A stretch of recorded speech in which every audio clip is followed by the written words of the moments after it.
Support for the Legislative Gazette comes from New York State United Teachers, a union of professionals standing with more than 600,000 workers in education, human services, and healthcare with the Our Voice, Our Values, Our Union campaign.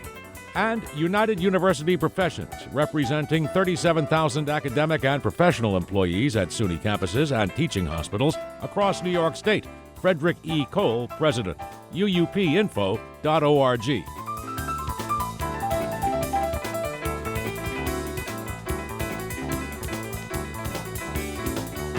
New York Governor Andrew Cuomo lifted all remaining COVID-19 restrictions this week, including requirements for mask wearing, social distancing, and capacity limits at events.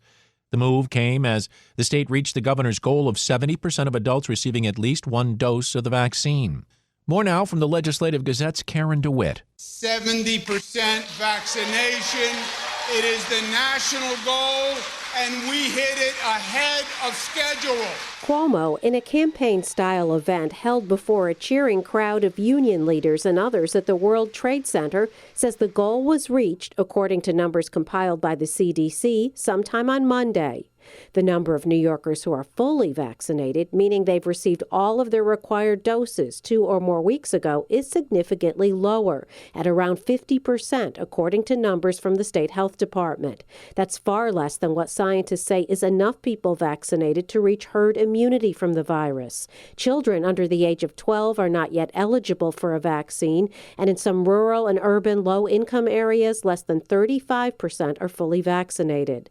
Despite that, Cuomo says there will no longer be any state-imposed restrictions at restaurants, gyms, and hair salons, or for concerts or social gatherings. The state mandates that have proven right and correct and brought us through this pandemic are relaxed as of today. Cuomo handed out awards to the union leaders for the essential work their members performed during COVID, while others were able to stay safely at home. Representing the food and hospitality workers. The governor says in celebration of New York's Milestone, all state-owned buildings will be lit with blue and gold lighting, and there will be fireworks displays in cities across the state.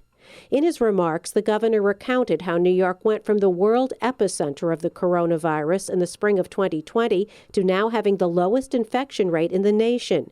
He also listed building projects that his administration has completed in recent years, saying he hopes there will be more progress in the post-pandemic era. First new airport in 25 years in this nation, and the new JFK airport. And new airports upstate New York. There was no mention at the event of the over 2 million New Yorkers who were sickened by the coronavirus, or the over 40,000 New Yorkers who died from COVID, or of their grieving friends and families. And not all of the pandemic-related restrictions are yet over. Even though New York no longer requires special rules, federal regulations still apply. Masks continue to be required on public transit and in healthcare settings. The CDC continues to recommend that unvaccinated people continue to wear masks, and children who are not yet eligible for the vaccine will have to wear masks inside the schools. The celebratory announcement comes as Cuomo faces multiple scandals, including allegations of sexual harassment and, in one case, sexual assault, and accusations that he and his top aides covered up the true number of nursing home residents who died from the virus. He also faces allegations that he gave family and friends special access to COVID tests and used staff to help him write a memoir. There are ongoing federal and state investigations, and the state assembly is conducting an impeachment inquiry. The governor could have been speaking about what he hopes is his own political comeback when he recounted the societal efforts needed to fully recover from the long pandemic. What do you do when you get knocked down? Do you stay down? Do you feel sorry for yourself? Do you wallow? Are you overcome by the obstacles? Or do you pull yourself up and say, I'm going to learn and I'm going to be better?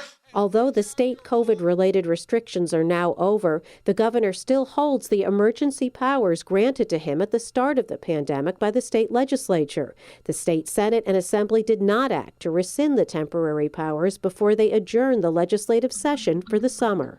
In Albany, I'm Karen DeWitt.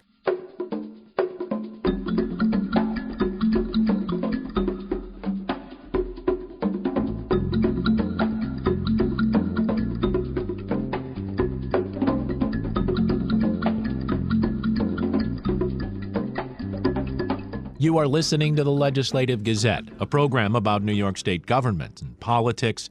I'm David Gustina. Joining us now, Legislative Gazette political observer Alan Chartock. Alan, from the New York Times, Cuomo's inner circle raised money for aide who was convicted of bribery. That's aide Joseph Percoco, the close friend of Governor Andrew Cuomo, who was convicted for soliciting and accepting more than $300,000 in bribes from executives with businesses before the state. The governor distanced himself at the time, calling the rule of law paramount, no tolerance for corruption. But privately, members of the governor's inner circle, including one of his sisters, have for years been raising money for Mr. Percoco. According to interviews and newly obtained emails, the sister Madeline made the point of saying that Governor Andrew Cuomo had no knowledge that she was doing this. It was done privately. Preparer said when he announced these federal indictments of Percoco and friend that the governor was not being charged. That led a lot of people to say, how could it be that Cuomo didn't know anything about two closest assistants? The point is that this is not good for Cuomo. Of all of the things that I have read, this one becomes extremely dangerous. You know, the idea that his people are raising money for somebody who Cuomo himself said there was no tolerance for wrongdoing is, I think, the most dangerous of the things that have happened to him in terms of accusations. And now that it's out, there will be an awful lot of people following up. A very dangerous moment for the governor. To New York City, the candidates clashed in the final mayoral debate. Eric Adams and Andrew Yang leading the pack. You had quite an interesting discussion on your Capital Connection program this week with Lee Maringoff, the head of the Marist College Institute of Public Opinion, the Marist poll, who got into this conversation with you about ranked choice voting, and specifically you asked him about bullet voting. It was fascinating. Well, it was. What happens is that ranked choice voting involves a transference of voting. You list the top 5, and the others, like in musical chairs when you were a kid, are eliminated. There's one chair too little. So it apparently works. They've done it in places like Maine and other places. Nevertheless, bullet voting is an interesting one. Let's just say you want Eric Adams. I'm picking him because he is the leader right now. And you don't want any of the others to gain any traction. So what you do is you bullet vote. You vote for one guy, and you don't list the other 4. You just vote for one person. That deprives everybody else of a second or third or fourth or fifth place vote. And it's going to take a while for everybody to figure it all out. But it is an interesting system because there have been complaints for years that your person didn't win, but somebody won who you didn't have anything in common with. This way, by ranked choice voting, you get to name not only your first place, but somebody else who you could live with. We extend your conversation for a moment with Lee Maringoff of the Marist poll, because one of the things he noted, it was sort of a throwaway line, but the idea that turnout is very, very low in mayoral elections. I see even in the Syracuse mayoral primary, under 300 votes were cast during the first 4 early voting days. You know, you think about all the attempts nationally to curb voting rights, and yet you and I have talked for how many years about the lack of voting, that people are not motivated to go out and do their constitutional democratic duty. David, people will do that when they have a close race and they know who everybody is. I get the distinct feeling that in the New York mayoral primary, for example, there are a number of candidates, most of whom have not caught fire. But the one thing that came out in the discussion with pollster Maringoff, who is, of course, the best of all pollsters, is the idea that external events tend to call the shots. So, for example, you have murders all over New York City right now, a lot in Albany relatively, in other places. So what happens then is the law and order candidate catches fire, as in the case of Eric Adams in New York City, who is, after all, a former police captain and who is a law and order guy. Well, this plays right into his hands, and he's leading, and I'm not surprised by that. So you have to watch what's going on at the same time.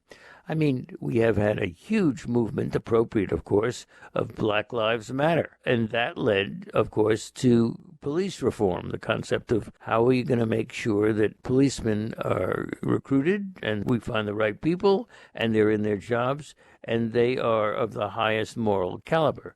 If it doesn't happen that way, things change. So right now, because of the external events, You better believe that Adams is leading because nobody wants to be subjected to walking out of their house in a big city and shot indiscriminately out of a car.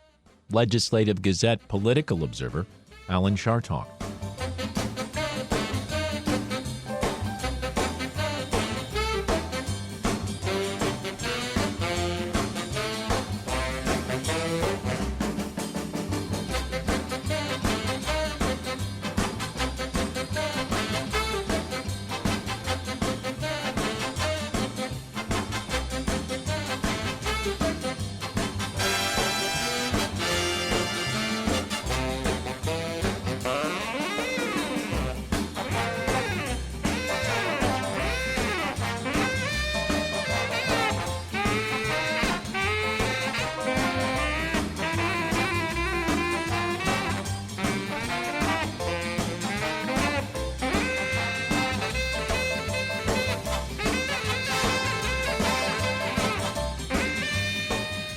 You are listening to the Legislative Gazette, a program about New York State government and politics.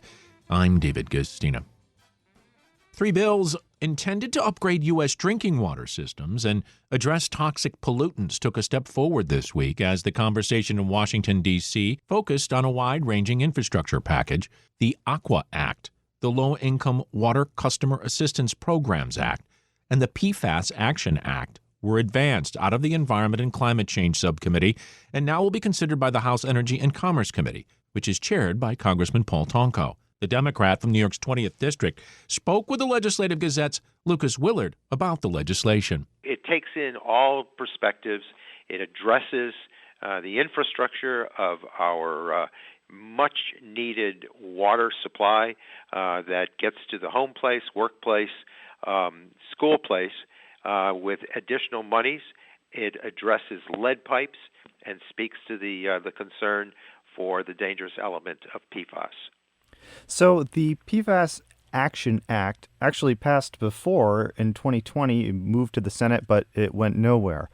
Obviously, there's a different dynamic in Washington now, but there's still a pretty thin margin there and about as thin as it can get in the Senate. Well, I think, the public awareness, the public consciousness of PFAS has only grown. I know that, in visiting and touring a number of the systems in our area, speaking to the mayors and local officials, there's a grave concern for water systems in general. But in regard to PFAS, there are just people very concerned. We look at some of the activities close to home like that at Hoosick Falls, and the community was outraged by this PFAS contamination.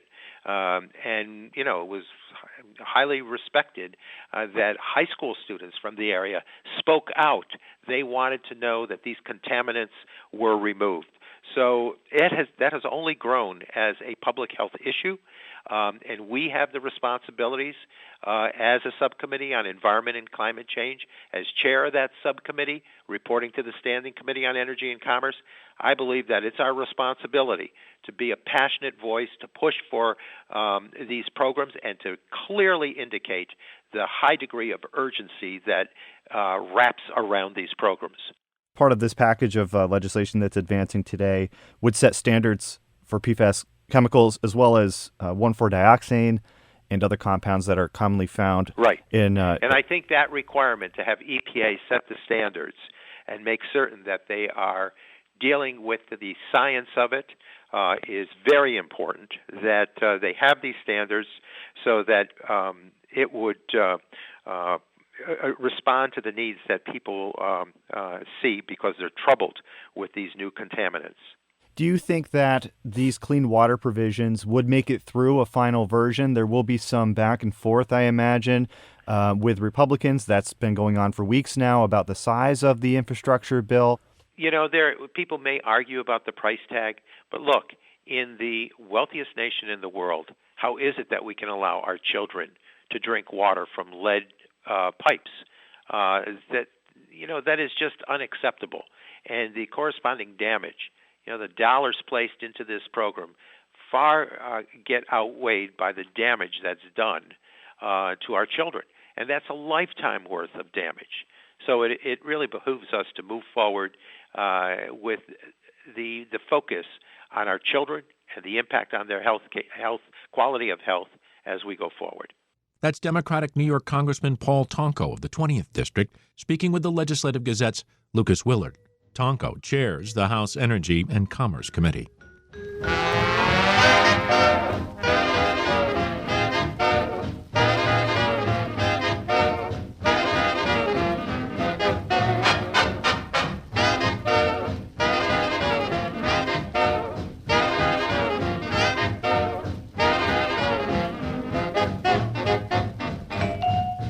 You are listening to the Legislative Gazette, a program about New York State government and politics.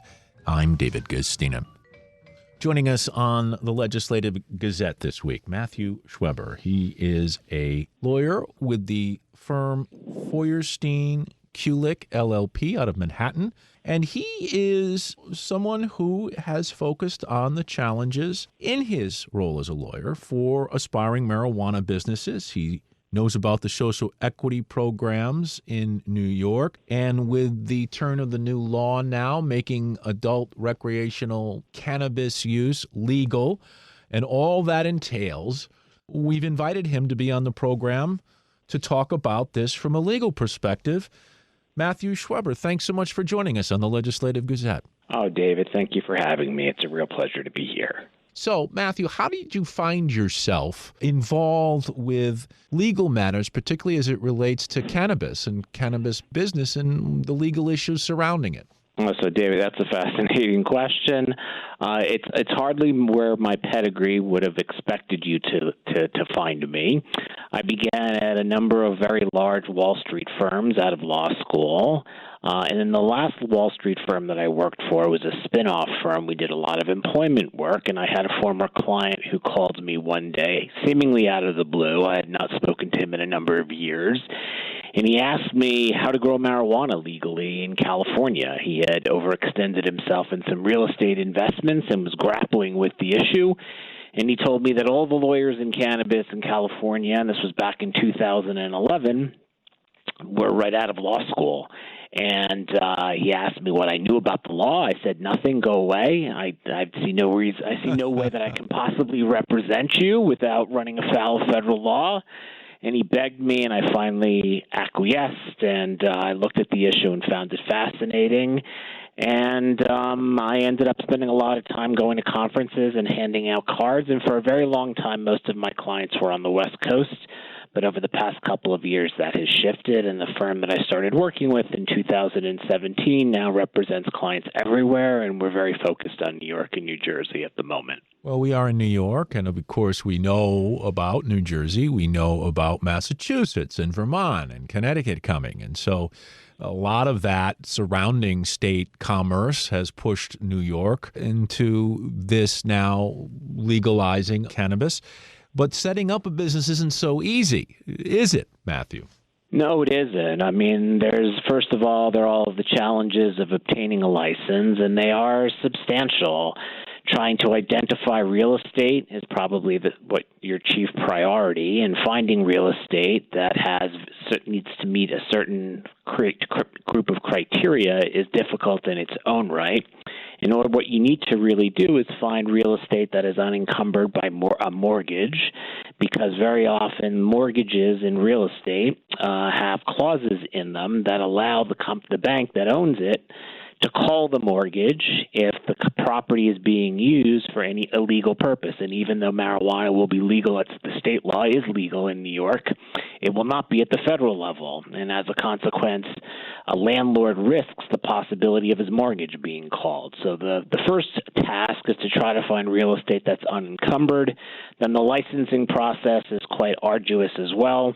Matthew, let me interrupt you. What do you mean by unencumbered? Real estate that's unencumbered. Meaning unencumbered by a mortgage, right? So typically what we advise clients to do is to find real estate that is owned outright by the landlord, that's not encumbered by a bank mortgage. Got it.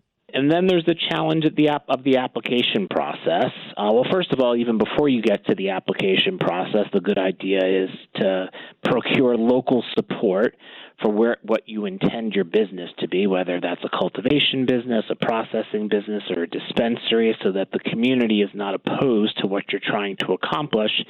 And then the application process is arduous in its own right. It's typically something that takes, hundreds of hours in order to complete. It's not something that I would encourage any entrepreneur to do on their own. It requires a great deal of expertise, and the answers to some of these questions are just not things that you can look up. It's an area in which our law firm happens to specialize in drafting applications for aspiring entrepreneurs. We've done so in a multitude of states throughout the country. We have a pretty good track record as well. So you submit your application, and then the hope is that you are among the highest scoring applicants and that you're awarded a license. And then the challenges begin anew because, unfortunately, marijuana companies, unlike, say, local supermarkets or a local bodega, are really not entitled to bank loans or the kinds of traditional financing that small entrepreneurs are reliant upon. Cannabis companies have to go out and raise private capital, which is a challenge in its own right. Right. There are about 5 different roads I could go down now with everything that you said. But let's start with the fact that capital is involved. You mentioned working for law firms on Wall Street and Manhattan. And of course, we think about venture capitalists when we think about the big cities. And, this is a rich man's business. And yet there's this whole social equity part of this. The whole point and what they fought for heavily in the legislation was to make sure that those that traditionally were hurt by many of the Rockefeller, some called draconian drug laws that put often black and brown people behind bars for many years for small amounts, while oftentimes those who were wealthy and maybe white skin could get away with it more easily. They wanted those that had suffered to benefit from this. But as you're pointing out, there's a couple of problems here. One is it's expensive. And how do you get folks who may not have the capital, who deserve to reap the benefits now, into that business? I think it's a real challenge. Look, I applaud the mission and the objectives of the drafters of this legislation. I think compensating people who have been victimized by a war on drugs that was very largely racially driven is a noble purpose. And this legislation is an attempt to address it. Will it be successful is an open question. And I think you've identified the single most significant risk associated with the program is the financing that social equity applicants or social equity licensees will be able to obtain, whether they will be able to obtain it. According to the language in the bill, once again, to the credit of the legislature, they've at least made provisions for it. Once again, whether those provisions will be successful is another question. But what the legislation does a couple of things. First of all, it creates a social equity fund. That social equity fund is largely financed by charging existing medical marijuana operators a substantial fee, to transition into adult use businesses so they can sell to the wider market. It also allows people who are awarded social equity license to potentially access low interest and no interest loans through the New York State Urban Development Corporation. Now, there are going to be that's where the real trouble, I think, lies. It's a real open question, and I'm hardly an expert in how the New York Urban Development Corporation works, but my understanding is that the corporation can float bonds, and that those bonds effectively will enable this particular corporation to generate revenue to further supplement the fund.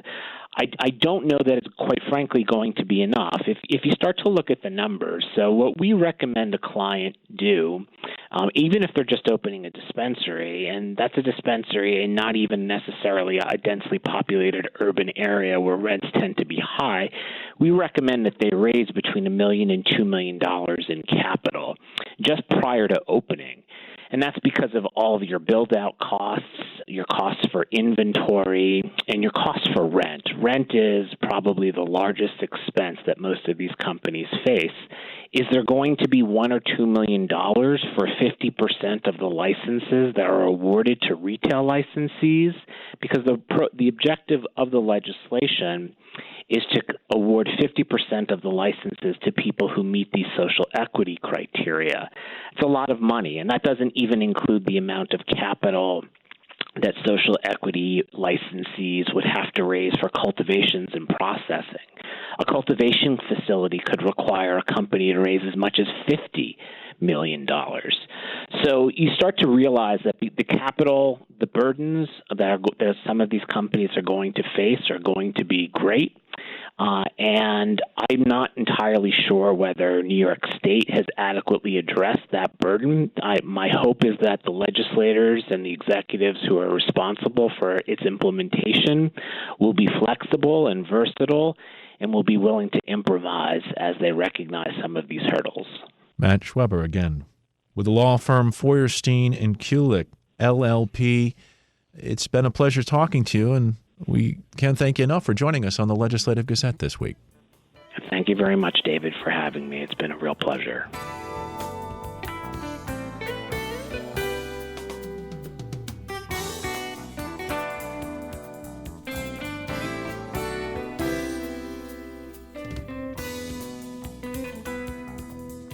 And that about does it for this week's show. We had help from the New York State Public Radio Network. For copies, call 1-800-323-9262. That's 1-800-323-9262. Ask for program number 2125. Or just listen or schedule a podcast on the web at wamc.org. And join us again next week at this same time for more news on New York State government and politics. For the Legislative Gazette, I'm David Gastina.